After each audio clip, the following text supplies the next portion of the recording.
शिरडी के पास एक छोटा सा गांव था।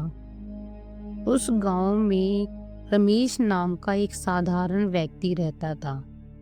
उसकी जिंदगी में साधन कम और परेशानियां ज्यादा थी। पिता का देहांत बचपन में ही हो गया था।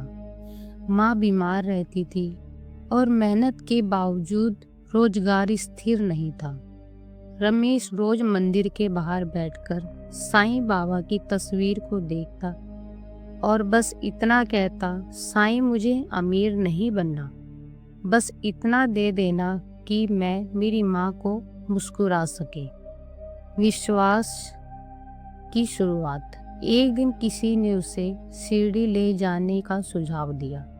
पैसे नहीं थे, फिर भी उसे रमेश ने निश्चय किया, बाबा बुलाएंगे तो रास्ता खुद बन जाएगा। अगले दिन उसे एक छोटा सा काम मिला जिससे बस शिरडी पहुंचने लायक पैसे हो गए। रमेश समझ गया बुलावा आ चुका है। जब वह शिरडी पहुंचा, बाबा की समाधि के सामने बैठते ही उसकी आंखों से आंसू बहने लगे। ना कोई शिकायत, ना कोई मांग, बस दिल से निकला, जो है जैसा है तेरा ही दिया है बाबा। उसी रात उसे सपना आया। बाबा ने कहा, सब्र रखो, विश्वास रखो और कर्म करते रहो। शिरडी से लौटने के बाद रमेश की जिंदगी और कठिन हो गई। काम छूट गया, माँ की तबीयत बिगड़ गई, कर्ज बढ़ता गया। गांव के लोग कहने लगे, तू साईं साईं करता रहा और देख हालत और खराब हो गई। लेकिन रमेश ने कभी साईं का हाथ नहीं छोड़ा। वह रोज कहा करता, साईं देर कर रहे हैं, अंधेर नहीं, चमत्कार नहीं बदलाव।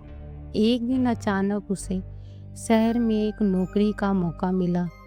वेतन बहुत ज़्यादा नहीं था, पर स्थिर था।